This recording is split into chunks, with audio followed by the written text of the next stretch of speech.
Kami pun rakyat sekarang ini sudah belajar juga tentang masalah pandemi ini.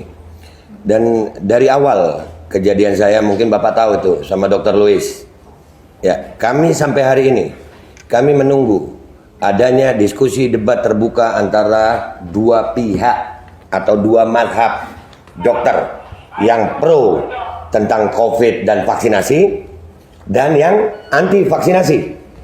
Ya, karena masing-masing punya data. Saya di sini berbicara, saya kira tadi saya ditemui oleh Pak Menterinya. Kalau saya ditemui oleh Pak Menterinya atau jubirnya, saya meminta Kementerian Kesehatan memberikan apa yang sudah kami minta lewat lapor.go.id tentang keterbukaan informasi publik. Dan itu kami juga sudah melayangkan surat ke Ombudsman. Ombudsman juga akhirnya merekomendasi.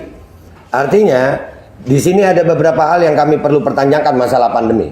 Yang pertama masalah PCR, keakuratan PCR. Yang kedua, masalah efikasi vaksin. Yang ketiga, masalah kontrak vaksin pemerintah Indonesia dengan produsen vaksin. Dan penggunaan EUA, Emergency Use Authorization.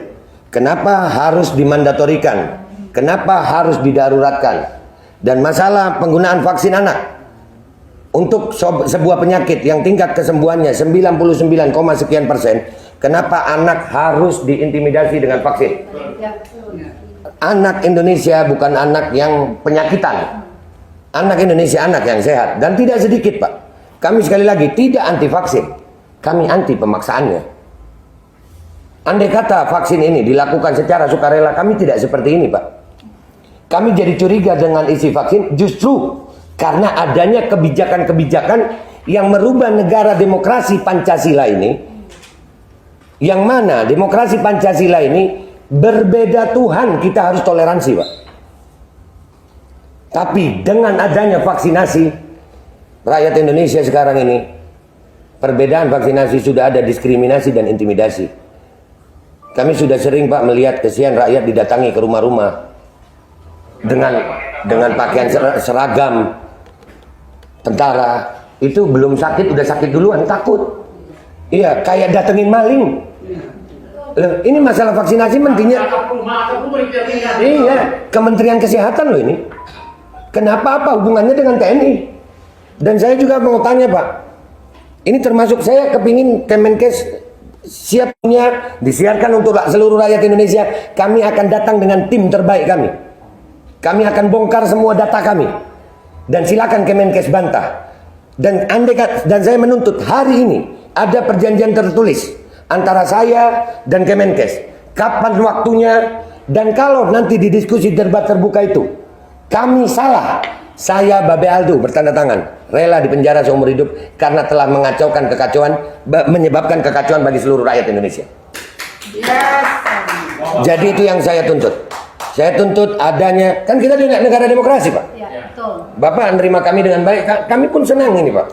Alhamdulillah, ini yang kami cari dari beberapa waktu. Saya berteriak-teriak di medsos, tapi lucu, Pak. Saya berteriak di medsos, bukannya dipanggil, tapi dibungkam. Medsos saya dihilangkan, bikin lagi, dibungkam lagi, bikin lagi. Kalau saya memang melanggar hukum dengan kalimat dan narasi saya, kenapa saya nggak dipanggil polisi? Kenapa pihak Kemenkes tidak mau memanggil saya? Apakah memang karena saya benar tapi didiamkan? Atau kalian tahu apa? Nah, ini yang perlu kami diskusikan. Kehadiran kami di sini sekarang ini, Pak, khususnya kami ini yang masalah vaksinasi. Kami menuntut keterbukaan informasi publik dan itu dilindungi oleh undang-undang. Ada KIP, undang-undang KIP ada. Ya, jadi kalau saya mewakili sebagian ibu-ibu ini, kami menuntut adanya diskusi terbuka antara pihak Aliansi Rakyat Menggugat dan tim dengan pihak Kemenkes yang disiarkan untuk seluruh rakyat Indonesia. Kita akan bawa tim terbaik kita melawan tim terbaik Kemenkes untuk berdiskusi, bukan untuk debat biasa aja, Pak.